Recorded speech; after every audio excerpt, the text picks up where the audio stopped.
Halo teman-teman, selamat pagi. Kami dari kelompok 16 yang terdiri dari Pandu, Nita, Anissa, Fatima, dan juga Amorita akan mempresentasikan studi kasus mengenai emotional abuse dan juga neglect. Yuk kita simak sama-sama. Teman-teman, sebelum masuk dalam studi kasus, alangkah lebih baiknya yuk kita review dulu mengenai teori child emotional abuse dan juga neglect yang sebelumnya telah dijelaskan oleh kelompok 8. Emotional abuse dan emotional neglect merupakan bentuk penganiayaan terhadap anak, di mana terdapat praktik pengasuhan tertentu yang berlangsung dalam jangka waktu yang lama yang akan berdampak negatif bagi anak. Misalnya, kesulitan dalam membentuk hubungan dengan orang lain dan pertumbuhan yang buruk tanpa kondisi medis yang jelas. Menurut Care and McNulty, neglect ditandai dengan adanya pengabaian kebutuhan anak secara terus-menerus, berlangsung lama, menyebar pasif dan tidak disengaja. Neglect dapat dibagi menjadi pengabaian fisik, emosional, dan medis atau pendidikan.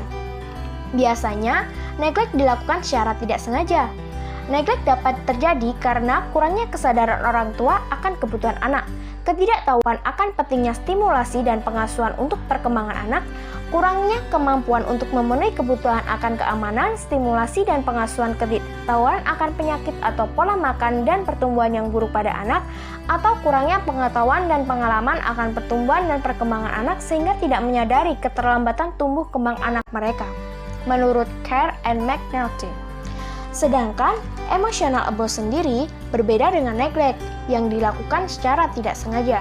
Emotional abuse melibatkan pola yang terus-menerus, bertahan lama, dan menyebar, di mana orang tua secara aktif dan sengaja menolak, meneror, mengisolasi, mengeksploitasi, atau merusak anak, atau sangat membatasi perkembangan mereka. Nah, selanjutnya, yuk langsung saja kita masuk dalam studi kasus. Oke teman-teman, studi kasus kali ini kelompok kami mengambil kasus dari Gloucestershire Safeguarding Children Board dengan subjek MG yang menjadi korban emotional abuse dan neglect. MG lahir pada tahun 2009 secara prematur. Karena ibu kandung MG tidak mampu mengasuh MG, sehingga Special Guardian Order memutuskan bahwa MG diasuh oleh nenek MG. Pada tahun 2013, staf penitipan anak melaporkan bahwa MG kedinginan dan tubuhnya membiru. Akan tetapi, nenek MG memberikan respon bahwa hal tersebut adalah hal yang wajar bagi anak. Lalu, staf penitipan anak juga sering melihat MG menggunakan pakaian yang terlalu besar untuk anak seusianya.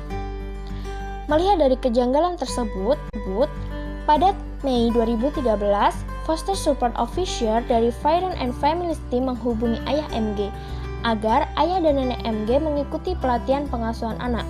Tetapi ajakan tersebut ditolak oleh ayah dan nenek MG. Pada September 2014, kehadiran MG di sekolah menurun menjadi 87%. Ketika pihak sekolah menanyakan alasan MG sering tidak masuk sekolah, nenek MG mengatakan bahwa MG memiliki kutu rambut. Merasa ada kejanggalan, pihak sekolah memutuskan untuk mengajak nenek MG bertemu. Akan tetapi, ajakan tersebut juga ditolak oleh nenek MG. Ketika di sekolah, MG sering menangis karena lapar, dan hal tersebut membuat MG mencuri buah di sekolah dengan beberapa temannya. MG mengaku hanya makan saat malam hari. Akan tetapi, nenek MG mengatakan kepada guru kelas bahwa yang dikatakan oleh MG adalah bohong.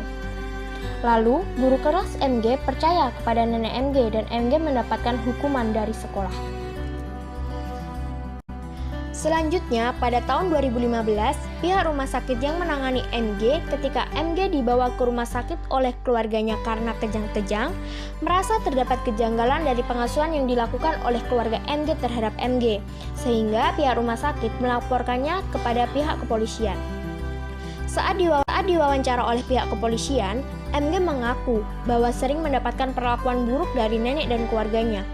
MG sering dipukul dan ditendang tanpa alasan. MG harus melakukan semuanya sendiri seperti makan, ganti baju, tidur, dan lain-lain, di mana hal tersebut membuat MG merasa sangat sedih dan ketakutan. MG sering mendapatkan ancaman dari nenek dan keluarganya, seperti MG mengaku bahwa dia sering dimasukkan ke dalam koper oleh saudaranya. Kemudian MG diancam akan dijatuhkan dari lantai atas ke lantai bawah. Tidak hanya itu, MG juga mengaku pernah dipaksa untuk memakan kotoran anjing. Apabila MG tidak melakukannya, maka MG diancam akan dipotong jarinya. Lalu, ketika dipukul dan MG menangis, maka MG akan dibentak oleh nenek dan ayahnya. MG hanya diberikan makan sekali dalam sehari, serta MG tidak diperbolehkan menonton TV, berada di ruang tamu, bahkan bertemu orang luar. Pada Mei 2017, National Crime Agency dan dokter anak menyimpulkan terkait kasus MG bahwa terdapat bukti dengan jelas bahwa MG menerima pengabaian nutrisi, kekerasan emosional, dan juga kekerasan fisik.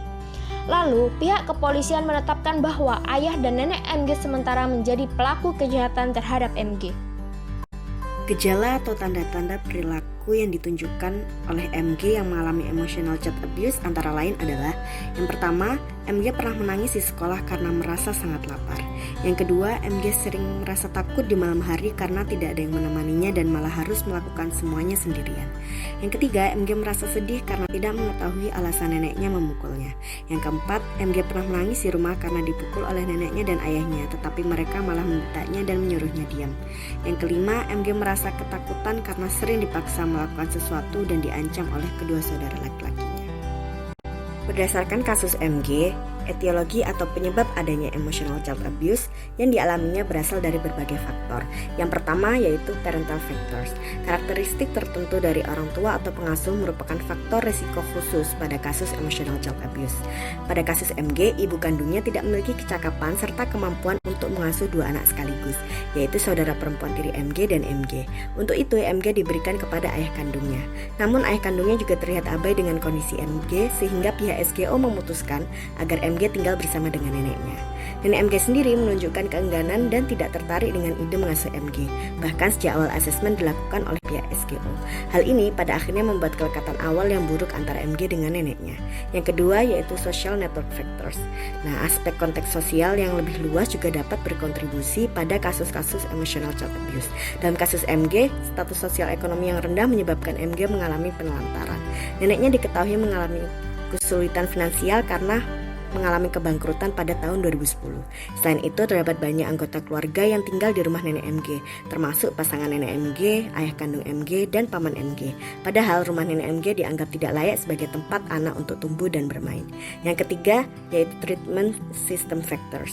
Tidak mengakui emotional child abuse yang telah dilakukan dengan menolak formulasi atau rencana treatment dan atau menolak untuk bekerja sama dalam menjalankan rencana treatment dapat meningkatkan risiko emotional child abuse yang berkelanjutan.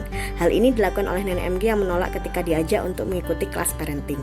Nenek MG juga sering absen dalam pertemuan orang tua ketika MG masih sekolah dan sering membantah bahwa MG merasa kelaparan dengan menuduhnya sebagai pembohong. Asesmen pada kasus MG terbagi menjadi 5 periode. Periode pertama, asesmen awal yang diberikan berupa tes DNA untuk mengetahui siapakah ayah kandung MG. Hal ini karena Amanda, ibu kandung MG, dianggap tidak memiliki kapasitas untuk merawat MG dan saudara tirinya, Charlotte. Pada periode kedua, setelah dilakukan tes DNA, ditemukan bahwa C merupakan ayah biologis MG. C akhirnya juga dinyatakan tidak mampu merawat MG setelah dilakukan asesmen parenting. MG akhirnya ditempatkan di rumah neneknya. Selama proses observasi dan interview, nenek MG tidak menunjukkan ketertarikan untuk merawat MG. Pada periode 3, pihak sekolah mulai melaporkan tanda-tanda MG yang mengalami penelantaran kepada Fostering Support Officer atau FSO. MG sering mengeluh kelaparan, pernah datang ke sekolah dalam kondisi menggigil hingga bibirnya membiru, tidak memakai jaket, dan mengenakan pakaian yang terlalu besar untuk ukuran tubuhnya. Akhirnya, FSO bersama pihak dari pelayanan kesehatan melakukan kunjungan ke rumah nenek MG dan menyarankan untuk mengikuti kelas parenting yang pada akhirnya ditolak oleh nenek MG. Terdapat serangkaian asesmen yang dilakukan pada periode 4. Yang pertama yaitu medical check. MG dinyatakan memiliki kondisi sangat tidak sehat ketika dibawa ke rumah sakit oleh nenek MG dan pasangannya.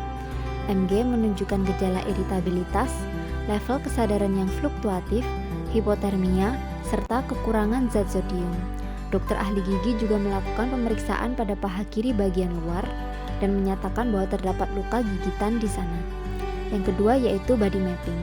Melalui body mapping ditemukan adanya banyak luka dan lebam di tubuh MG. Yang ketiga yaitu interview, di mana MG menceritakan penelantaran dan kekerasan emosional yang dialaminya selama tinggal bersama neneknya, termasuk kekerasan emosional yang ditunjukkan oleh ayah kandung MG yang secara terang-terangan menunjukkan kebencian terhadapnya sehingga membuat MG tertekan secara emosional dan merasa tidak dicintai oleh siapapun. Yang terakhir yaitu asesmen oleh pakar pediatri. Asesmen akhir ini menunjukkan bahwa MG telah mengalami penelantaran terutama dalam hal pemberian nutrisi yang cukup, emosional, kebutuhan untuk proses perkembangan, dan kurangnya akses pada fasilitas kesehatan. Periode 5 merupakan tahap akhir rangkaian asesmen sekaligus proses pengumpulan barang bukti. Pada tahun 2019, pengadilan akhirnya memutuskan bahwa nenek MG beserta pasangannya, ayah kandung MG, paman MG yaitu Paul, terbukti bersalah atas dakwaan penelantaran dan emotional abuse terhadap MG. Berdasarkan laporan NSPCC, berikut intervensi yang telah didapatkan oleh MG. Yang pertama yaitu class parenting. Nenek dari Charlotte, saudara tiri MG, melaporkan adanya tanda-tanda penelantaran setelah beberapa kali menemani sesi pertemuan Charlotte dengan MG, hingga salah satu petugas dari sebuah lembaga bernama Friends and Family Team menghubungi nenek MG yang waktu itu menjadi wali MG. Petugas tersebut juga mendatangi tempat tinggal MG dan neneknya dan menyarankan untuk mengikuti kelas parenting. Namun, karena kelas tersebut tidak bersifat wajib, nenek MG menolak untuk mengikutinya. Kemudian yang kedua yaitu penanganan medis. MG dibawa ke rumah sakit oleh nenek dan pasangannya pada bulan Juni tahun 2015. MG mendapatkan perawatan medis setelah ia pingsan di kamar mandi. Dari hasil asesmen, MG didiagnosis mengalami iritabilitas, tingkat kesadaran yang naik turun, hipotermia dengan suhu 34,2 derajat Celcius, serta level sodium yang rendah. Petugas medis juga menemukan luka-luka di bagian kaki, tangan, dan kepala MG.